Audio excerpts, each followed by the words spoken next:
nuclear weapons as deterrents against attacks against themselves. Far from outlawing nuclear weapons as they did with poison gas, they began developing ever more powerful nuclear weapons and delivery systems. As a result, the United States and the Soviet Union, France and Britain rushed to acquire the knowledge and the capacities to produce nuclear weapons. During the Cold War years, the United States and the USSR built up huge arsenals of nuclear warheads.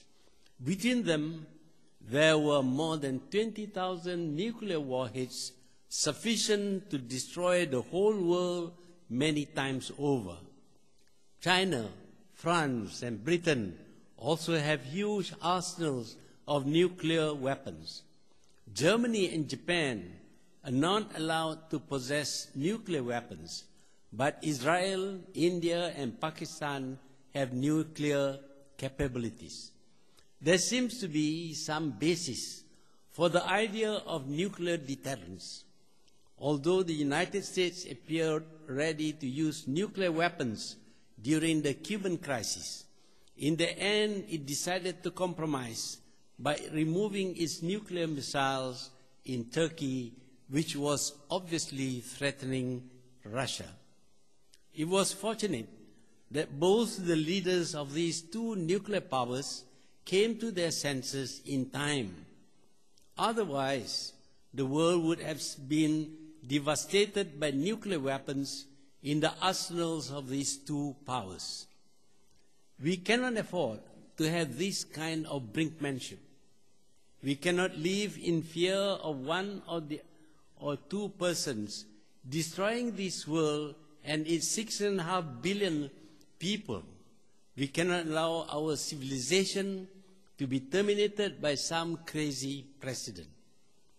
A nuclear deterrent is just too risky and too very dangerous.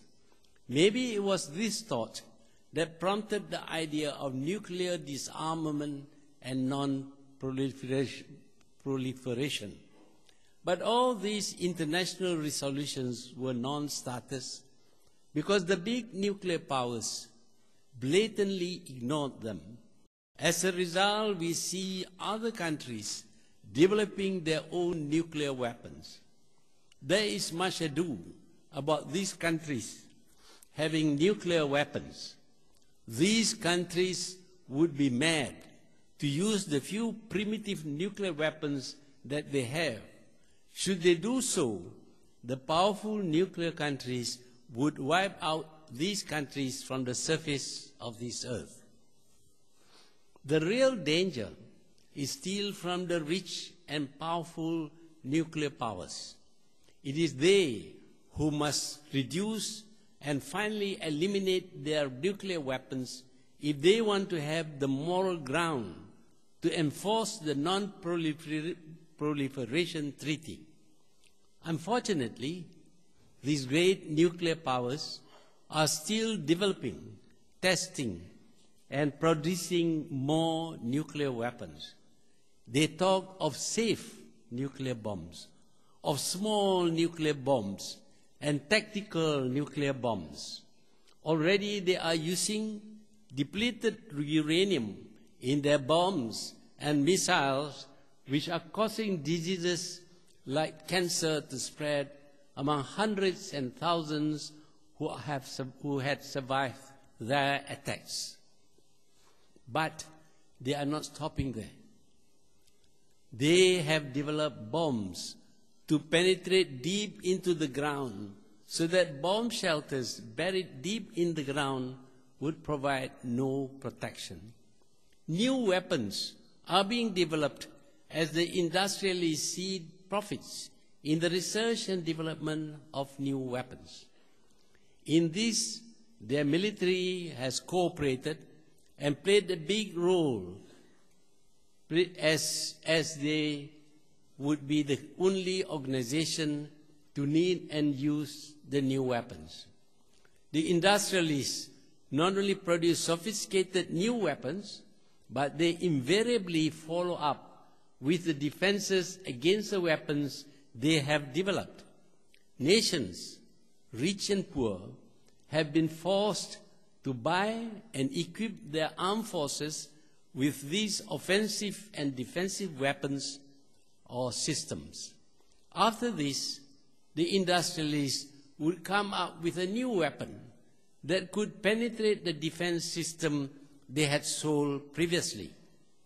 Should the country refuse to buy these, the producers would hint at offering the weapons to the potential enemy of the country.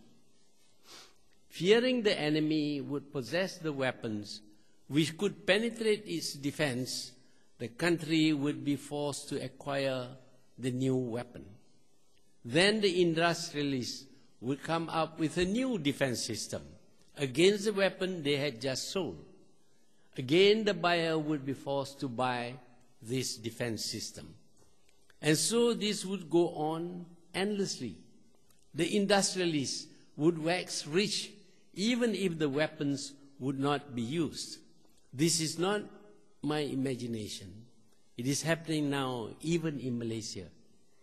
We have to buy expensive aircrafts and submarines, although we don't expect to go to war with anyone. And we have to upgrade them every now and then. The weapons merchants would try to create an arms race between neighboring countries or rival countries in order to be able to sell the arms they produced.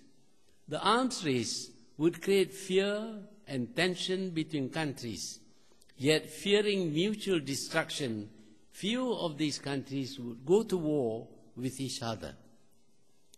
Not being used, the expenditure on arms would be wasted. The urge to try out these weapons in real-life situations would be irresistible. And so proxy wars and wars against weaker nations would be started. But the countries of the world never learn. They would upgrade their weaponry continuously, even though they know they have very seldom any use for the weapons. Along the way, industrialists and the military have developed a symbiotic relation. Always desirous of becoming more and more powerful, the military would build a case for the need to develop new weapons against the possibility of attack by potential enemies whose weapons might be superior. Unable to recoup the money spent, the industrialists marketed their weapons to the world. They worked hand in hand with their governments, the military, the banks, and the media. Together, they and their sales stock would be irresistible. The weapons trade has developed and grown until it has become a big part of world trade. The effect of this trade is to impoverish countries which have to continually upgrade their weaponry at considerable cost, and the arms race which invariably follows as neighboring countries compete in upgrading their weaponry. The weapons producing countries are still spending trillions of dollars conceiving, inventing, developing, testing, and producing weapons. This is being done at the behest of the military, but often the defense industries would come up with frightening scenarios which could be handled by their latest multi-million-dollar weapons. It is not the defense of their countries which they care about.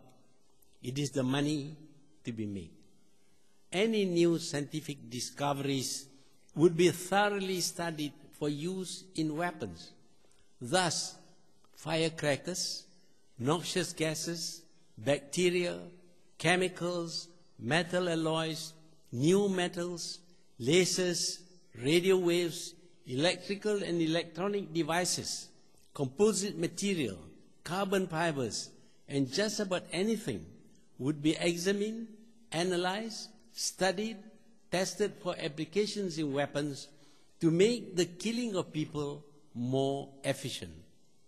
Almost without exception, some application would be found for use in killing people. Radio-controlled toy cars and model aeroplanes have now evolved into remotely controlled unmanned aircrafts, land and sea vehicles to deliver bombs and other explosives and even biological and chemical weapons without risking the lives of the attackers. The technology for unmanned aerial vehicles, UAV, which could carry cameras and radio transmitters, has now